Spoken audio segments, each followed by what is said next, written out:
노아 스토리 5번째 시간인데요. 창세기 7장 17절에서 8장 5절까지 말씀입니다.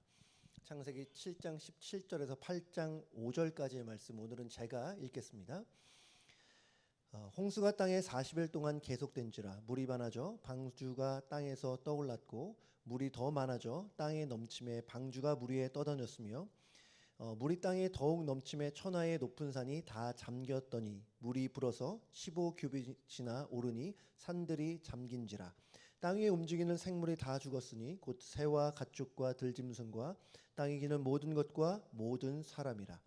육지에 있어 그 코에 생명의 기운에 숨이 있는 것은 다 죽었더라. 지면의 모든 생물을 쓸어버리시니 곧 사람과 가축과 기는 것과 공중의 새까지라. 이들은 땅에서 쓸어버림을 당하였을 때 오직 노아와 그와 함께 방주에 있던 자들만 남았더라. 물이 150일을 땅에 넘쳤더라.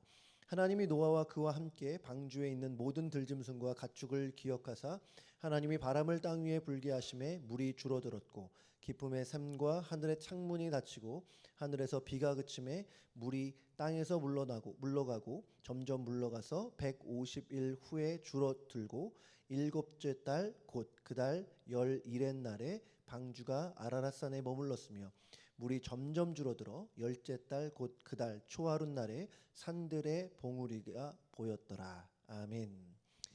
이제 홍수가 시작이 됐습니다. 이 홍수는 그 전에도 볼 수 없고 후에도 볼 수 없었을 엄청난 규모로 진행이 됐는데요. 지난번에 말씀을 드렸지만 엄청난 양의 물이 하늘에서 쏟아졌고 땅에서 샘솟았습니다. 이것을 성경에서는 하늘의 창문이 열렸다고 말하고 또 땅에서 큰 기품의 샘들이 터졌다고 말합니다. 그러니까 위아래에서 물이 마구마구 쏟아졌던 거예요. 이 본문에서 이 홍수가 시작되는 장면을 보면 계속해서 물이 많아졌다, 더 많아졌다, 넘쳤다, 더 넘쳤다라고 표현을 하는데요. 창세기 7장 17절부터 20절까지 읽어보겠습니다. 홍수가 땅에 40일 동안 계속된지라 물이 많아져 방주가 땅에서 떠올랐고 물이 더 많아져 땅에 넘침에 방주가 물 위에 떠다녔으며 물이 땅에 더욱 넘침에 천하의 높은 산이 다 잠겼더니 물이 불어서 15규빗이나 오르니 산들이 잠긴지라. 지금 이게 어느 정도였을지 상상이 되진 않습니다. 방금 말씀을 보면 이렇게 물이 많아져서 천하의 높은 산들이 다 잠길 정도가 됐다고 했어요. 얼마나 많은 물일까? 우리가 배를 타고 바다에 가면 바다에 정말 무시무시할 정도로 많은 양의 물이 있지 않습니까? 가늠이 안 돼요. 근데 그 물이 온 세상을 덮을 정도라고 한다면 어땠을까? 우리가 성경을 조금 더 자세히 보면 지금 이 홍수 사건은 단지 물만 많아진 사건이 아닙니다. 이 정도를 넘어서 하나님께서 이 세상을 창조하셨는데 그 창조된 많은 것들이 하나하나 해체된 것처럼 보여요. 마치 창조 이전으로 돌아가는 느낌입니다. 그러니까 더 이상 사람이 살 수 없는 환경이 된 거예요. 생각해 보십시오. 창세기 1장에 보면 하나님께서 말씀으로 세상을 창조하시는데 이 천지창조의 하이라이트는 누가 뭐래도 하나님께서 사람을 창조하신 일이었습니다. 하나님께서 여섯째 날에 사람을 만드셨는데 특별히 이 사람만이 하나님의 형상대로 지음을 받았어요. 하나님의 형상대로 지음받은 존재는 사람 외에는 없습니다. 그래서 사람이 존귀하고 그래서 사람이 소중하다는 것을 알 수 있는데 더더군다나 이 창조의 순서를 보더라도 하나님이 사람을 창조하신 일이 창조의 하이라이트라는 것을 알 수 있습니다. 이 하나님은 사람을 창조하시기 전에 먼저 사람들이 살 수 있는 적합한 환경을 미리 조성해 놓으셨어요. 그리고 그 준비가 다 끝난 후에 여섯째 날에 사람을 만드신 겁니다. 이 창조 때에는 그런 말씀이 있죠. 땅이 혼돈하고 공허하며 흑암이 깊음 위에 있다고 말합니다. 구체적으로 어떤 모습인지 우리가 알 수 없지만 분명한 것은 사람이 살기에 적합하지 않은 환경이었다는 거예요. 그런데 창조 첫날부터 매일매일 창조를 거듭해 가면서 하나님께서 빛과 어둠을 나누시고 궁창 위의 물과 궁창 아래의 물을 물을 나누시고 궁창 아래에 있는 물들은 한 곳에 모아서 바다가 되게 하시고 나머지는 마른 땅이 되게 하셔서 결국에 사람이 살 수 있는 환경을 만드신 거예요. 근데 이 창조가 역행된 사건이 바로 노아의 홍수입니다. 이전에 사람이 살 만한 환경을 만드시고 하나님이 보시기에 좋았다라고 했던 세상이 홍수로 인해서 파괴되고 망가지면서 다시 사람이 살 수 없는 환경이 조성된 거예요. 이 홍수를 통해서 창조 이전 상태로 되돌아간 것입니다. 근데 이러한 상태, 지금 누구도 살아갈 수 없는 그런 상태에서 하나님께서 노아의 가족과 많은 동물을 구원해 주시는데요. 하나님께서 잘 보면 참 많은 일을 행하셨습니다. 오늘은 하나님께서 이 구원의 과정에서 어떤 일을 하셨는지에 대해서 함께 생각해 보려고 합니다. 제가 지난번에 말씀을 드리진 않았지만 이 방주가 다 완성되고 나서 이제 정결한 동물들은 7쌍씩, 또 그렇지 않은 모든 동물들은 한 쌍씩 방주로 들어갔잖아요. 그리고 이제 노아의 가족까지 다 들어갔는데 질문, 이 방주의 문을 닫은 분은 누구일까요? 혹시 아십니까? 예. 네. 지난주에 우리가 노아의 방주가 얼마나 큰지 그 사진으로 간접적으로 봤잖아요. 그 큰 방주의 문을 누가 닫았을까? 저는 이 방주의 문을 닫는 것이 상당히 중요하다고 생각합니다. 창세기 7장 16절에 보면 이렇게 말하는데요. 들어간 것들은 모든 것의 암수라. 하나님이 그에게 명하신 대로 들어가매 여호와께서 그를 들여보내시고 문을 닫으시니라. 하나님께서 방주의 문을 닫으신 거예요. 참 재밌는 표현 아닙니까? 하나님께서 직접 방주의 문을 닫아주셨어요. 말씀드렸지만 문을 닫는 일은 상당히 중요합니다. 그렇잖아요? 왜냐하면 홍수가 일어났는데 만약에 문을 닫지 않으면 방주 안으로 물이 다 들어오겠죠. 방주가 아무 의미가 없습니다. 그리고 만약에 문을 닫더라도 잘 못 닫았어요. 문과 그 사이에 틈이 있어요. 그러면 그 틈으로 물이 다 들어갔을 것이고, 그러면 방주가 물에 뜨지 못했을 것이고, 그러면 구원받는 일도 없었을 것입니다. 하나님께서 이 방주의 문을 닫으셨기 때문에 방주가 안전했던 거예요. 저는 이런 것 같아요. 자녀가 어렸을 때는 아이들이 보통 뒷좌석에 앉잖아요. 아이들이 타고 부모가 뒷좌석에 있는 양편에 있는 문이 잘 닫혔는지를 꼭 확인해요. 왜냐? 아이들이 문을 스스로 못 닫는 경우도 있지만, 또 어릴 때는 본인이 닫는다고 하지만 꽉 안 닫히는 경우가 있잖아요. 그러면 위험할 수 있으니까 부모는 뒷좌석의 문을 잘 닫혔는지 아닌지를 확인을 하곤 합니다. 마찬가지로 하나님께서 문을 닫으셨다는 것은 방주 안에 있는 생명을 안전하게 지키겠다는 하나님의 의지. 홍수가 굉장히 위험한 사건이잖아요. 아마 단일 사건으로는 역사상 가장 많은 사람과 가장 많은 동물들이 생명을 잃었던 사건일 겁니다. 그 위험한 사건 속에서 너의 인생을 지키고 내가 너를 책임져 주겠다는 하나님의 의지가 문을 닫는 행위로 나타나고 보여진 것이죠. 여러분, 하나님은 지금도 우리를 지키시는 분인 줄로 믿습니다. 하나님은 하나님의 자녀들을 나 몰라라 하지 않아요. 언제나 우리 곁에서 우리의 산성이 되어주시고 방패가 되어주시고 피할 바위가 되어주세요.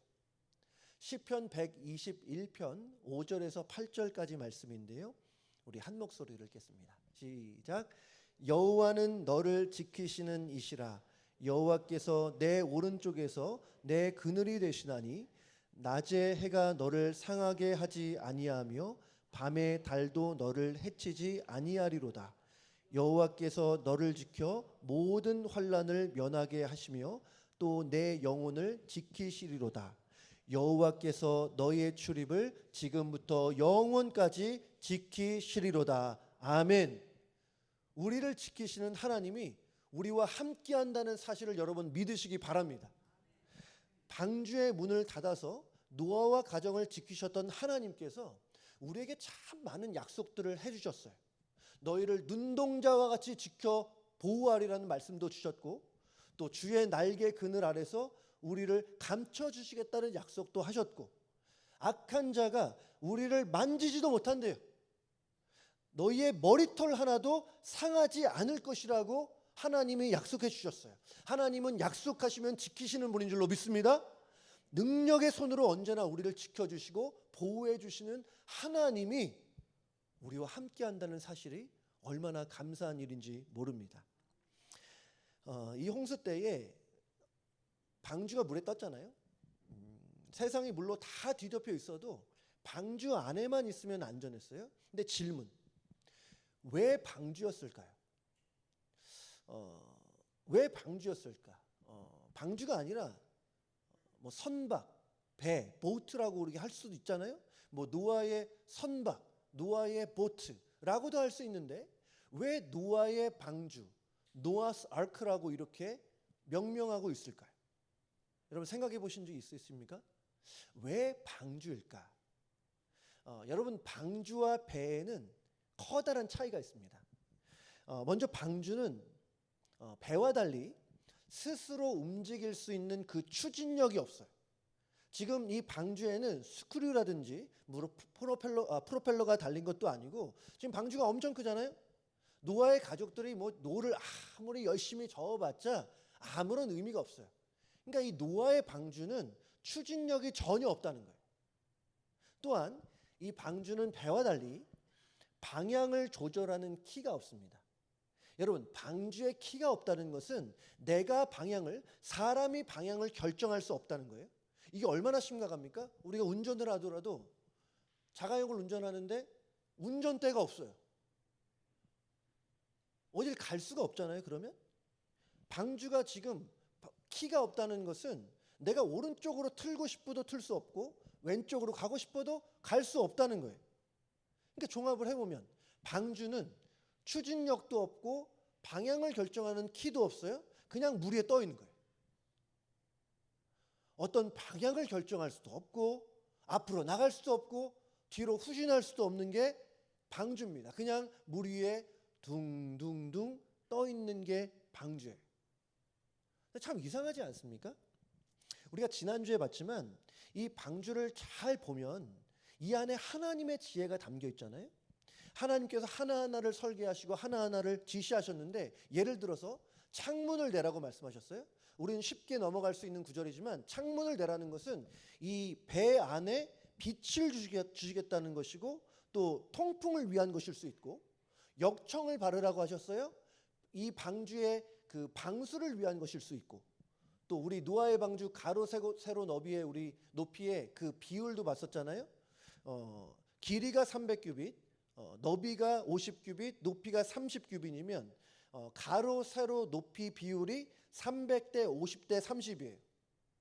이것을 황금 비율이라고 말하는 분도 있는데 지금 현대의 화물선과 비율이 많이 다르지 않습니다. 그러니까 이 정도면 파도가 크게 왔을 때에 복원력 있죠.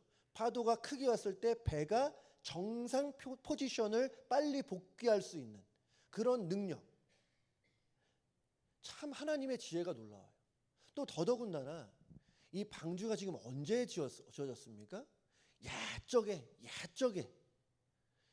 아주 오래전에 그 큰 규모의 방주를 어떻게 지었을까? 이것은 기적 중의 기적입니다. 하나님께서 노아에게 지혜를 주셔서 가능했던 일이에요.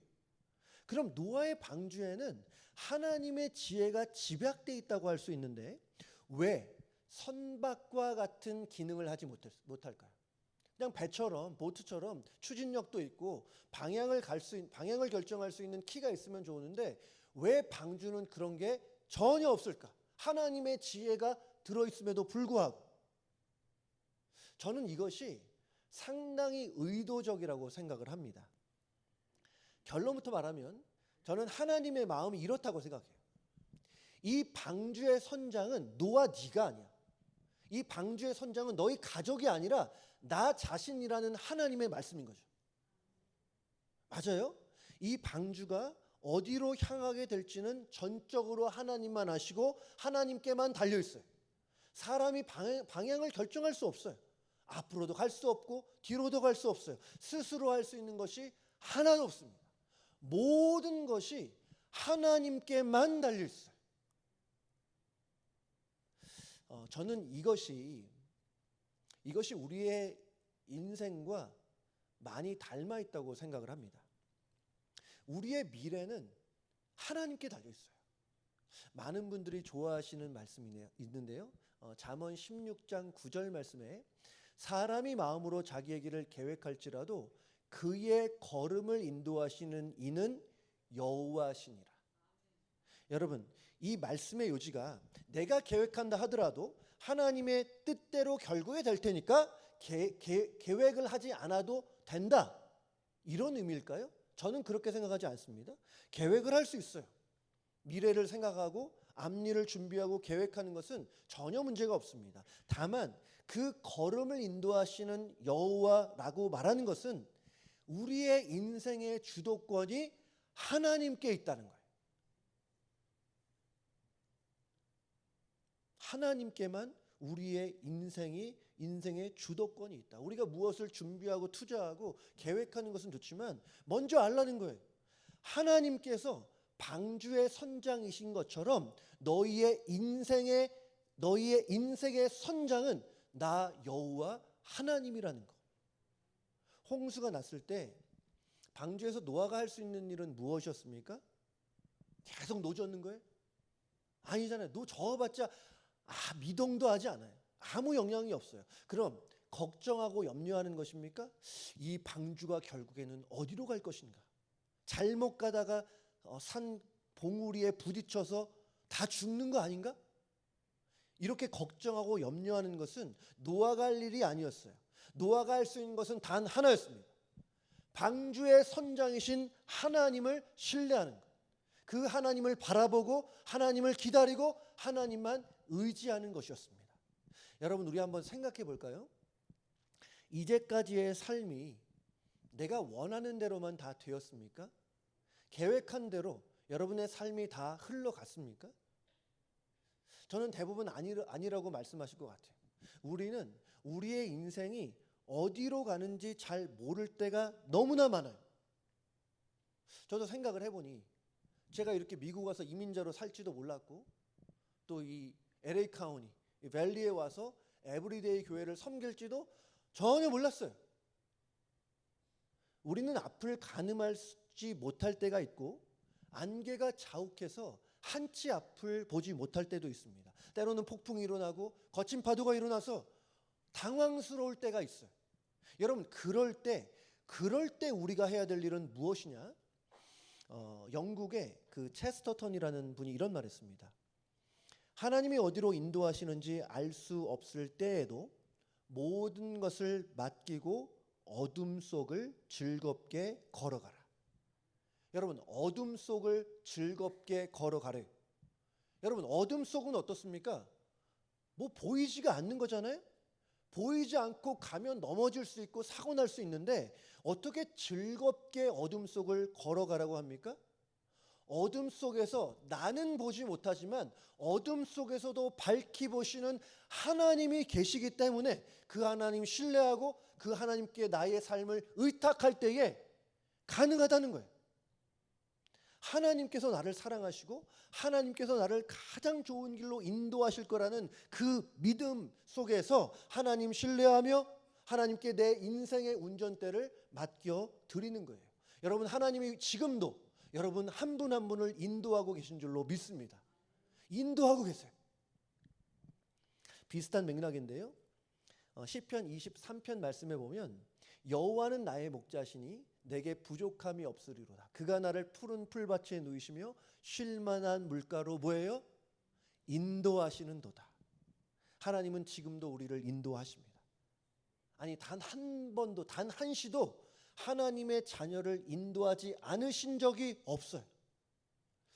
우리 귀한 성도님들, 나의 앞날을 알 수 없고 내 미래를 알 수 없을 때 모든 것을 하나님께 맡기시기를 바랍니다. 어둠 속에서 아무것도 보이지 않더라도 어둠 속에서 모든 것을 보시는 하나님을 신뢰하시기 바라요. 그리고 어둠 속을 즐겁게 걸어가시기 바랍니다. 하나님께서 여러분의 삶, 여러분의 가정, 비즈니스 속에 정말 가장 선한 길로 인도하실 줄로 믿습니다. 이 노아의 가족과 이 동물들이 이 방주로 들어간 후에 약 40일 동안 이 거대한 홍수가 계속됐다고 하고, 그 이후에 약 150일 동안 물이 땅에 넘쳤다고 말합니다. 그러니까 세상에 지금 물이 가득한, 물로 충만한 상태였어요. 마치 창조 이전처럼 이제는 사람이 살 수 없는 곳이 되어버렸습니다. 하지만 우리가 알고 있듯이 홍수가 영원히 지속되지는 않았어요. 얼마 후에 홍수가 그치고 물이 점점점 빠지기 시작하는데 창세기 8장 2절과 3절 말씀을 보면 이렇게 말합니다. 기쁨의 샘과 하늘의 창문이 닫히고 하늘에서 비가 그침에 물이 땅에서 물러가고 점점 물러가서 150일 후에 줄어들고, 홍수가 정점으로 갔다가 물로 가득했다가 이제 홍수가 끝나고 물이 줄어든 거예요. 여기서 하나의 전환점을 맞게 되는 거죠. 그리고 물이 줄어든다는 것은 이제 구원의 시간이 임박했음을 의미합니다. 그렇다면 하나님의 구원이 어떻게 오게 되었을까? 어떻게 해서 전환점을 맞고 홍수가 그치고 어떻게 해서 물이 줄어들게 되었을까? 여러분, 방주 안에서 노아가 열심히 기도한 덕분일까요? 하나님, 언제까지입니까? 속히 홍수를 그치게 하여 주시옵소서. 이렇게 노아와 가족들이 열심히 부르짖었더니 하나님이 그것을 들으시고 응답하셔서 홍수를 그치게 하셨을까? 뭐 그럴 수 있지만 성경은 그 점을 주목하지 않습니다. 그런 얘기를 하지 않아요. 성경이 제시하는 결정적인 근거는 다른 데 있습니다. 우리 창세기 8장 1절 말씀인데요. 우리 같이 읽겠습니다. 시작. 하나님이 노아와 그와 함께 방주에 있는 모든 들짐승과 가축을 기억하사 하나님이 바람을 땅 위에 불게 하시니 물이 줄어들었고. 아멘. 보세요. 물이 줄어들고 홍수가 그쳤던 원인은 하나님이 기억하셨다는 데 있어요. 하나님이 노아와 방주에 있는 모든 동물들을 기억하사 하나님이 바람을 땅 위에 불게 하시고 하나님이 물을 줄어들게 하셨어요. 하나님의 기억하심이 홍수가 그쳤던 이유입니다. 여기서 이 기억하다라고 번역된 히브리어 단어는 자카르라고 하는 단어예요. 자카르. 이 단어가 이 구약 성경에서 200번 이상 사용이 되는데요. 많은 성경의 사람들이 이 사실을 알았어요. 하나님께서 자카르 하셔서, 하나님께서 기억하셔서 그것이 구원이 되고 은혜가 되고 회복의 계기가 된다는 사실을 성경에 있는 많은 사람들이 알았습니다. 그러니까 하나님의 기억하심이 수많은 구원과 은혜의 시작이었던 거예요. 예를 들면 이 소돔과 고모라가 하나님 앞에 부패하고 타락하여서 하나님 앞에 심판을 받을 때 아브라함의 조카인 롯이 구원을 받습니다. 창세기 19장 29절에 이렇게 말해요.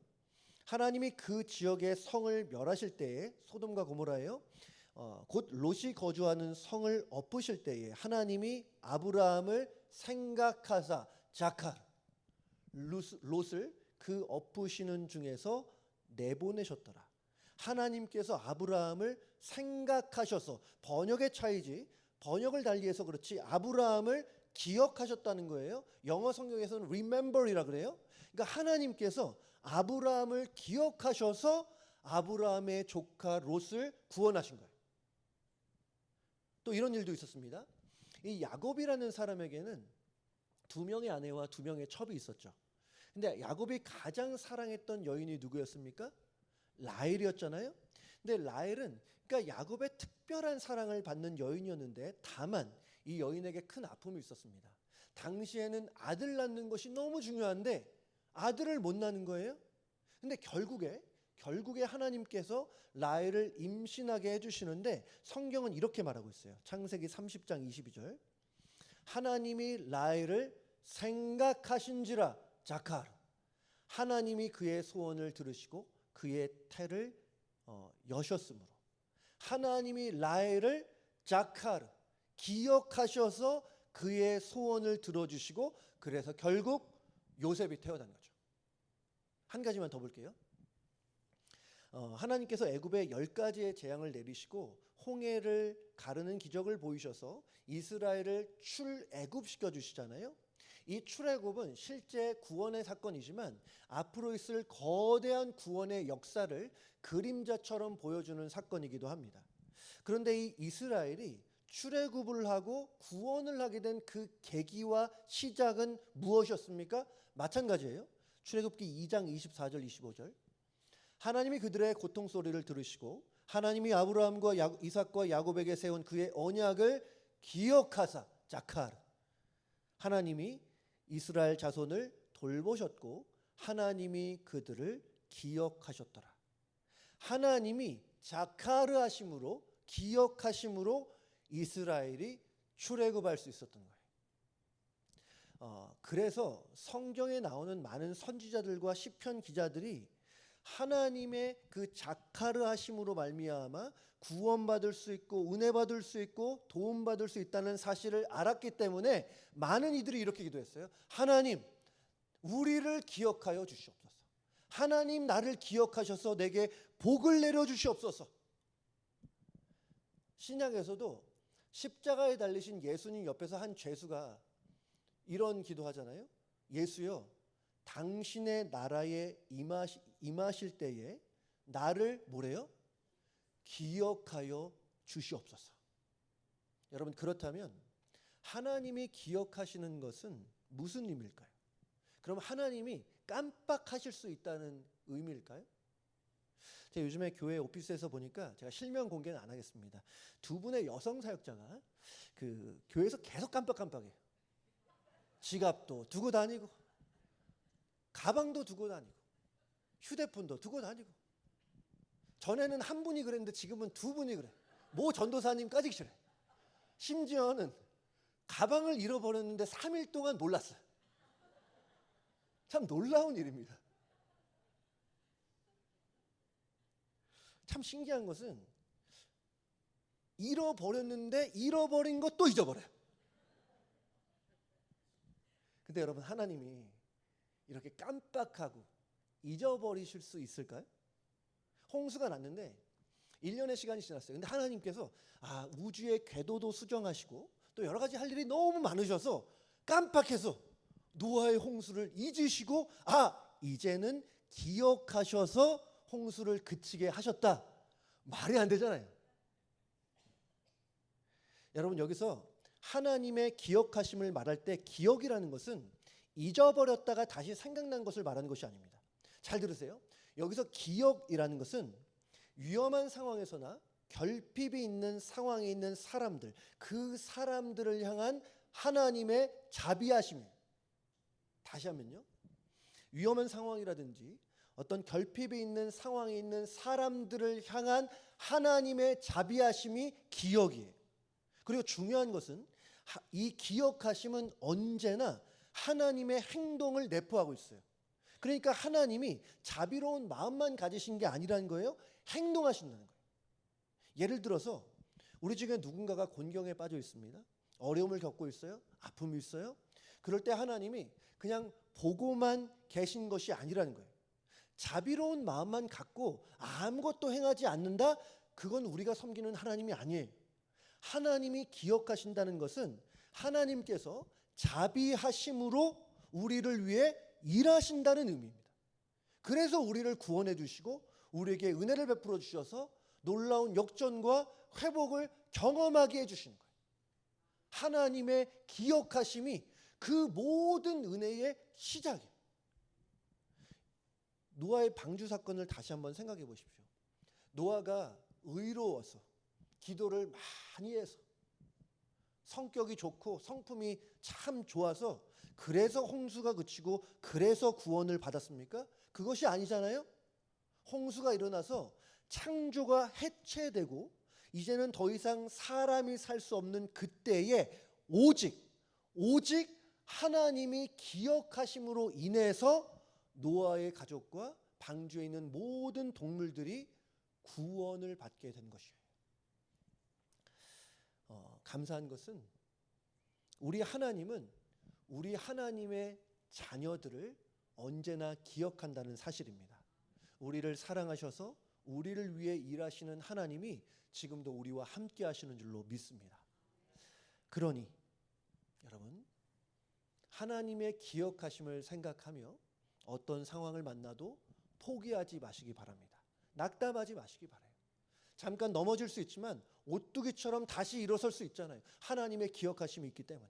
주저앉아만 있지 말길 바랍니다. 하나님이 우리를 기억하시기 때문에, 하나님이 여러분 한 분 한 분을 기억하시기 때문에, 그러기 때문에 우리 모두에게는 언제나 소망이 있는 줄로 믿습니다. 그 하나님의 기억하심의 은혜를 일상 속에서 누리는 우리 귀한 성도님들 다 되시기를 주님의 이름으로 축복합니다. 아멘.